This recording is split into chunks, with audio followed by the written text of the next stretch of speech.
Today I'm running you through the men's and women's preview ahead of tomorrow's London Marathon, 26.2 miles around the most iconic route going in the world in my opinion, but obviously I'm biased as a Brit. And we're going to kick things off with the women's race. I think it's one of the best fields that we've ever had come together on the streets of London. And I think from a home perspective in the terms of GB, Samantha Harrison, you can't look past her. Obviously we could talk about Eliud Kipchoge, but yesterday, unfortunately, she pulled out of the race due to a knee injury and some problems with her sponsors. We don't know the full story yet on that. I'm sure we're going to know more in the next few days, but we've got to move on, and Samantha Harrison is a good place to start.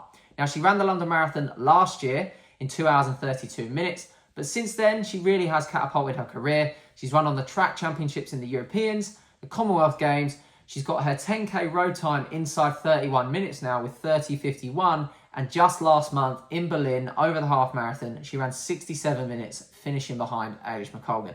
One thing's for certain, if she executes the right race and gets it right on the day, she's going to smash that personal best and I think maybe just sneak a top 10 finish. Next up, we've got the GOAT of women's marathon runner, Brigid Kosgei. You can't miss her out. She's the world record holder from Chicago in 2019 when she finally broke Paula Radcliffe's world record with 2 hours and 14 minutes. And I feel that at that point, that's when the world sat up and noticed that the game has finally moved on. She's done London 4 times before. This will be her 5th. She's won twice previously in 2019 and 2020, and she ran 2:18 on both times. So she knows how to win in London. She knows how to run fast.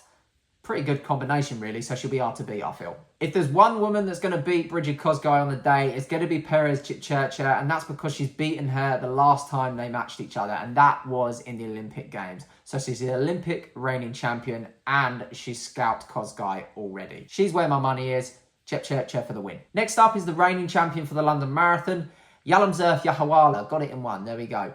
Last year, she won the London Marathon after falling over 20 miles into the race, but she got up, 10K left to run, took the W, and ran 2:17 in the process. She'd already run a 2:17 previously in Hamburg when she debuted. She ran 2:17.23 on that day, and she's run 2:17.26 in London. And she's pretty handy over the 10K as well because she's the world record holder for the road as well. She's run 29:14 back in Valencia, so she's got the speed, she's got the pace from the marathon, and just in case she falls over, she knows she can get up and win still. So she's one to watch. Next up, blast from the past in terms of track fans, but now she's also smashing it in the marathon too. And it is, of course, Almaz Ayana. Now, you may remember her back in Rio Olympics, breaking the 10,000 metre world record.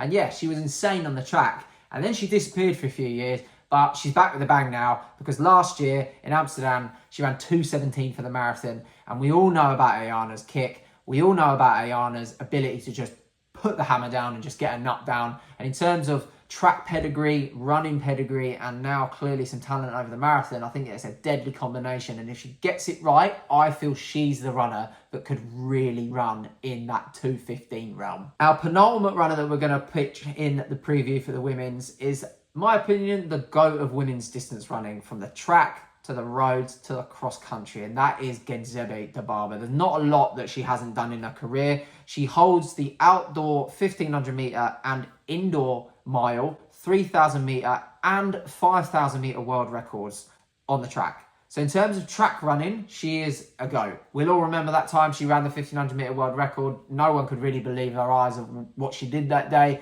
Many have tried to break it, many have failed, and now she's stepping up to the roads. And last year, she ran in Amsterdam where she ran 2 hours and 18 minutes. That track pedigree we've seen in athletes is so important when you do step up, and I feel that if she's going to get it right, she's going to go fast. And last but not least, we cannot miss out the debutant over the marathon, Sifan Hassan. The Dutch woman was flying last year. You'll remember that she not only won 3 medals at the Tokyo Olympics, she won the 5,000 metres, she won the 10,000 metres, and then she tripled up and won a bronze medal in the 1500 for a laugh. And in yesterday's press conference, she actually said, "I can't quite believe that I'm running this London Marathon," which says to me that she might not enjoy doing the marathon, but she's clearly got some talent at it. So it's going to be really interesting to see how she goes. I feel that it's going to go one of two ways for Sifan. She's going to be there for the win, or she's going to sack it off and she can't be bothered. So it'll be interesting to see how that goes. So that's the women's preview. Let's get straight into the men's, where it's just as exciting. We've got 7 names that you need to watch out for in tomorrow's London Marathon, and we are kicking it off again with GB's own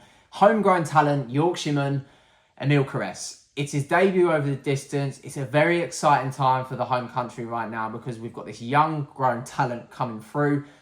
We know he's good. but we don't know how good he's going to be over the marathon. Just in March this year, he broke the European 10-mile record, which was held for 30 years, which was 46.02, and he snuck inside that record with a 45.57. He actually paced the London Marathon last year, and everyone was commenting on how good he looked at the front of the field at the elite end. And in yesterday's press conference, he carried himself really well, and you can just tell that he's got a sense of confidence about tomorrow's race. It's just whether he can translate that to the streets tomorrow. All right, next is the GOAT of distance running. Arguably more of a GOAT than Eliud. We'll leave that for another video, but it is, of course, Kenenisa Bekele. This is a man that's got a CV as long as the Bible. He's got 3 Olympic golds. He's got 6 track, 5 outdoor and 1 indoor, and 11 cross-country world championship titles. Of course, he was also the former 5,000 metre and 10,000 metre world record. He's run 13 marathons at the moment to this point. He has DNF'd in 3 of them, but he's got the second fastest marathon behind Eliud with a 2:01:41, which was just 2 seconds shy of the world record that Eliud held back then before he then set a faster one. And he holds the world record for the VET 40 of 2 hours and 5 minutes and 53 seconds. Interestingly, he's run London Marathon 4 times, but he's never won it. And I feel that this is the last notch on the bedstick before he finally calls it a day. Next up is the reigning world marathon champion. It is, of course, Tamarat Tola. This man has got a PB of 2 hours, 3 seconds, 39 seconds, which he set in Amsterdam back in 2021. And that puts him 20th on the all-time list. In the World Championships in Oregon, that was his biggest performance to date, where he did take the win. He took the silver back in the 2017 championships, and he went one better this time around. And he finished over a minute clear of the field in 2 hours and 5 minutes and 39 seconds, which was also a championship record. Other marathon podiums include a win in Dubai in 2019 and a 3rd place in Tokyo in 2022. Next up is Eliud Kipchoge. This is the only man in the field that's ever tasted victory on the streets of London, and he comes into this race with a PB of 2 hours, 3 minutes and 13 seconds, which was set 2 years earlier, and he took bronze at the 2019 World Championships in Doha, which, if you remember, was crazy hot condition. He's also had career victories in Rome and Seoul, and he's taken podiums in Tokyo and Berlin. This man is one to watch. Next up, we have Jepchirchir. It's his debut in London. He's done it all over the world. He's won New York. He's smashed the cross-country circuit, but he's never been to London. So we're buzzing to have him on the streets, and let's see if he can take the win on the day. He's the former half marathon world record holder with 58 minutes and 1 second. His titles include 3 world half marathon championships and 2 world cross-country champs as well. He's been on the podium at his 4 visits to New York, 2 victories in 2017 and 2019, and he also had a 2nd and a 3rd place there too. And he finished 4th in Valencia in 2021, where his PB was set, which was 2 hours and 5 minutes and 23 seconds. And he's twice finished 3rd in Berlin. I feel like his PB doesn't reflect how good he is as an athlete. He just needs to get one right, and I think he can go minutes faster. Next up is Eliud Kipchoge. This man is just an enigma, okay? He's only ever done 1 marathon, which is in Valencia, and he ran 2 hours and 1 minute and 53 seconds. That is the fastest debut in history ever, and that puts him 3rd on the marathon all-time list behind Eliud Kipchoge and Kenenisa Bekele. So he is in unreal company. Equally, the second half of that marathon was the fastest second half in any marathon ever recorded. His second half was 60:15.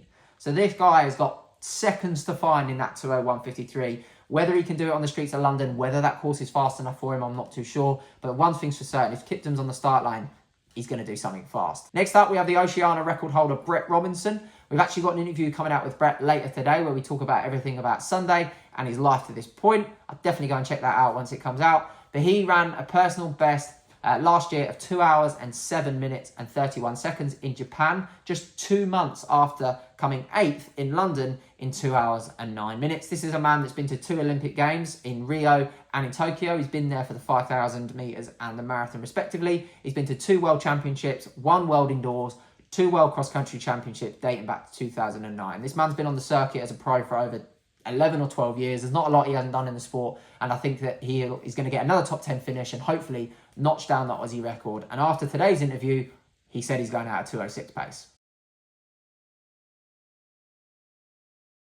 Yeah, this is it for me, my last marathon journey. My journey always started in London, the mini marathon. I always wanted to do London Marathon, and now I've done many marathons. That's your men's preview and your women's preview for tomorrow's London Marathon. You can catch all the action from 9 AM tomorrow. We're going to be at Embankment, mile 25, going absolutely mental, and let's see how these predictions pan out.